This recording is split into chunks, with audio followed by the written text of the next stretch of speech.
If you play the Long Dark for any amount of time, you'll likely have encountered the Afflictions system. They can be seen anytime you enter the status menu. Afflictions are things like sprains, blood loss, improved rest, or hypothermia. In this series, I'm going to go over most of the afflictions in the Long Dark. This will include how to get them, their effects, and how long they last. I will be using the Long Dark wiki, linked in the description, as a source for this information alongside actual gameplay. I will not be covering the afflictions unique to the Halloween event. If you would like to see me cover those, let me know and maybe I'll make a video in the fall. Also be aware that, at time of writing, only part 1 of the Tales from the Far Territory DLC has been released. It's possible they will add new afflictions in the DLC, at which time I will make a new video covering them. I'll try to remember to add a card in the top right if that happens. There are 3 types of afflictions: benefits, injuries, and diseases. I'm going to split this series into 3 parts, 1 per each type. So, let's get into the first part, the benefits, that currently exist in the game. Armoured. The Armoured benefit is achieved by wearing the ballistic vest found in the Blackrock prison. After the events of Episode 4, spoilers for story mode, the prison is left in ruins in survival mode.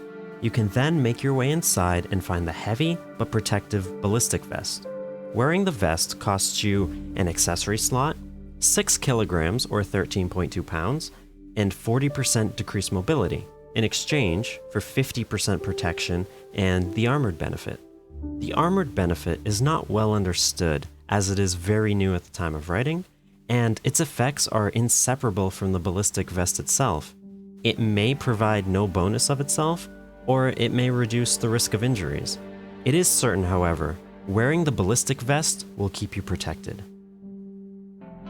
Energy Boost. Energy Boost is achieved by consuming an energy drink or emergency stim. The effects of the stim are double the effects of the energy drink, but last half as long. The bonus given by an energy drink will grant you 50% on your fatigue meter, and it will replenish your stamina. After 30 minutes, the effect will wear off and decrease your fatigue by 50%. You will also be given the headache affliction. The bonus given by a stim, on the other hand, will grant 100% fatigue and prevent both fatigue and stamina from decaying at all. After 15 minutes, however, you will lose 100% fatigue and be completely exhausted. Both of these effects are extremely useful for avoiding a life or death scenario, but can leave you more vulnerable than you initially were if implemented poorly. Improved Rest. Improved rest is granted from drinking herbal tea. While you sleep, on top of normal condition restoration, you gain 2% condition per hour that you sleep. In interloper difficulty, this becomes only 1% per hour. The bonus lasts 6 hours of sleep, but the counter will go down half as quickly while you are awake. Note, however, that there is no benefit while you are awake. Restore Condition. Restore Condition is granted from drinking birch bark tea. It is unaffected by other conditions and will passively grant you 2.5% condition per hour. The effect lasts for 2 hours. Sure Footing. Sure Footing is granted by wearing crampons. Crampons may be found in the gold mine of Ash Canyon or, more recently, in the tail section at the summit of Timberwolf Mountain. Improvised crampons may also be crafted at a workbench using 4 scrap metal and 2 leather, and they provide a weaker effect. Sure Footing provided by legitimate crampons decreases the chance of sprains by 50%, increases rope climbing speed by 60%, and increases the weak ice timer by 1 second or 20%.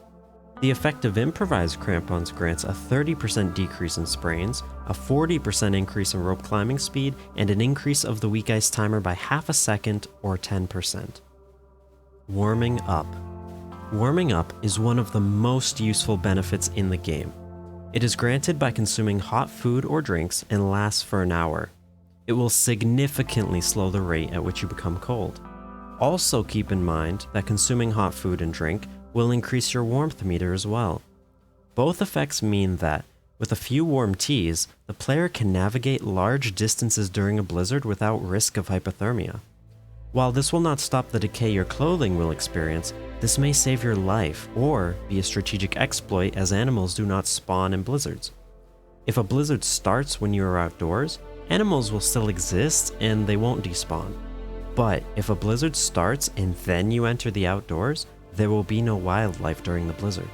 Utilizing the warm-up bonus to stay warm may enable pro players to travel large distances during a blizzard without any risk of animal attacks. Well-fed.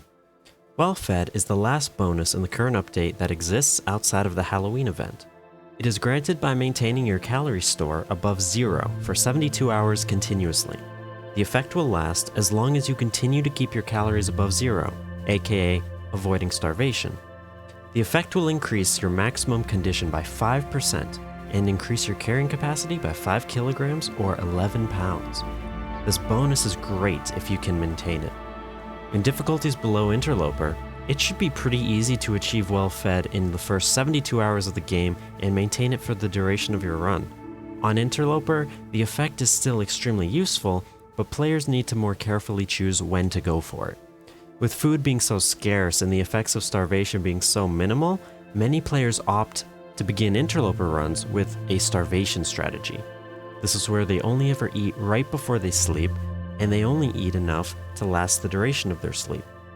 This way, they take a little condition loss throughout the day, but gain it back and more during sleep while using far fewer calories. That being said, well-fed is a fantastic effect that can enable you to carry more, longer distances or up ropes than you otherwise couldn't, and that 5% of condition might save your life. Anyway, those are all of the benefits. I hope this helps improve your gameplay, and look forward to parts 2 and 3 where I go over injuries and diseases. I'll see you then.